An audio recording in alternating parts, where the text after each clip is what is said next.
Hello everybody, welcome to another Anus production, and today I'm going to be doing an amazing Red Alert 3 gameplay match. I hope it's amazing. I'm doing a Red Alert 3 hard II because I haven't got good enough to do brutal, but at least I'm, trying and stuff, and I thought that this would be a good video because I could show you what I've been doing on hard. I've been waiting to record a Red Alert video like this for a long time, just because I've been playing King's Wrath a lot and I wanted to vary the content a bit.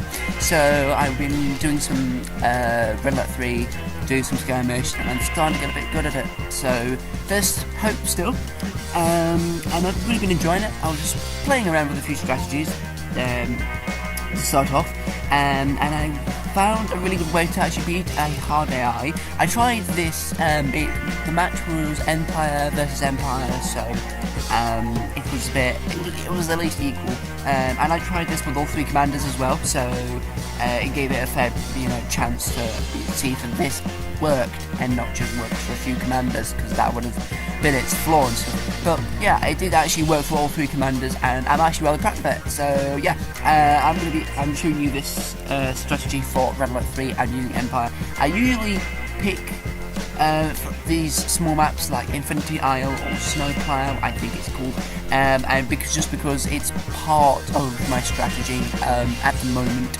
because I'm not really that good at Red Alert 3. I've normally been playing for like Tiberium Wars. I've been playing Tiberium Wars for a number of years, and I'm much more comfortable with that game than Red Alert 3, but it's going alright. It's a learning curve at least, so I've been hopping on there and trying out things. So basically, what happens is I start off obviously with a small construction yard. I just churn out reactors and dojos just to get those infantry going and to make sure that they don't run out of power and stuff.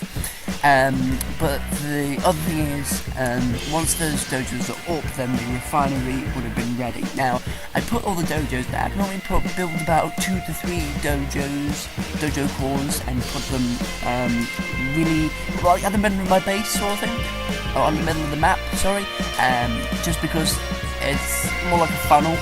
The two maps that I did play on, it was like a funnel, so all the ground forces will only be coming one way, unless they build ships, which they do build a dock, but they don't really build any ships by the time I get there. So it's just there to follow the ground troops.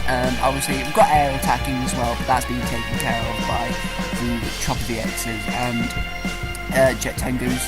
I start off with those dojo cores.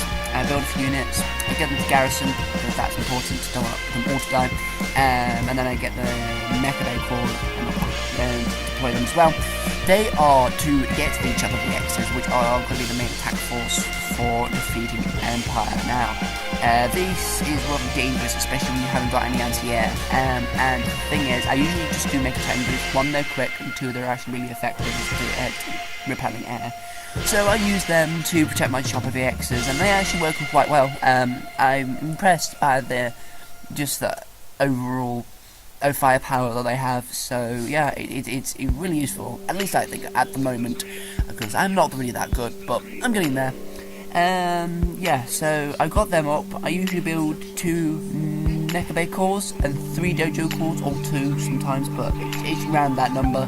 So 4 or 5 different production structures, put them on that funnel, that thing, that little bridge, and then just churn out units, make sure they're defending that area of the base, so that one direction is defended to an extent. So I've got that bit covered. And then I train Chopper VXs, I turn them all into Striker VXs, and I just build the other structures. If it's a brutal, if I was going to use this match against brutal, I suppose I'd probably build a mainframe core, get that structure built, and then build a decimator.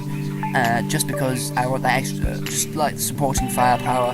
I don't think just Striker VXs would do the job though, because it is only 2 units and they're all anti-air, so they could just build ships to counteract that. But at the moment it works. I mean, this is only for hard. I mean, brutal on hard, it takes quite a bit of skill to try and beat brutals, but it's working well so far. So yeah, I built the Chopper VXs, as you can see. I turn them Striker VXs, and I just pummel the base. I have to do this really quickly because I don't want them building too many units at one time, and also I don't want them to be attacking me with bigger units and trying to flank me and stuff like that, because I have had a couple of times a Yuriko or some other units that, like tsunami tanks, come across the water and start attacking the base from behind me, and that has exposed me quite a bit. But that has happened only a few times, there's not many. So that strategy does work, but it's not efficient. Just because I'm having to train so many units in such a short time, it becomes quite tedious and tiresome, because you're having to work at it. We have to be quick and stuff like that. So yeah, it's tiring, but it works at the moment. I'm still trying to improve it. I'm still trying to just bounce ideas about, and the strategy's evolving slowly. Once I've got the choppy VXs up, I pummel the base. Basically, I destroy everything. They don't really have many anti-air defenses on the ground, and they don't train those ships that are like the units that are in the water, but they can be turned into air. They don't train them on hard. At least when like I'm just destroying everything in my path. They don't build them then, so I don't have to worry about them at least. Also, I don't really use much infantry. However, the thing is, if you're going to be doing this strategy, I would really suggest that you try and capture all the different ore factories, like the different ore pits. So get those refineries out. It's usually 3 refineries and 1 of those capturable structures.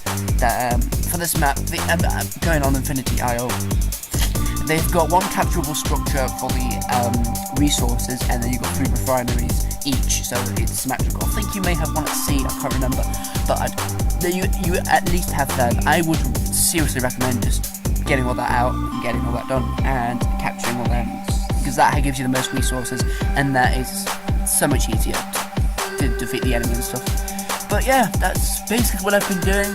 That's how I've been training, and with that, thanks for watching this video. I hope this has been a little bit of help. I hope this has been entertaining.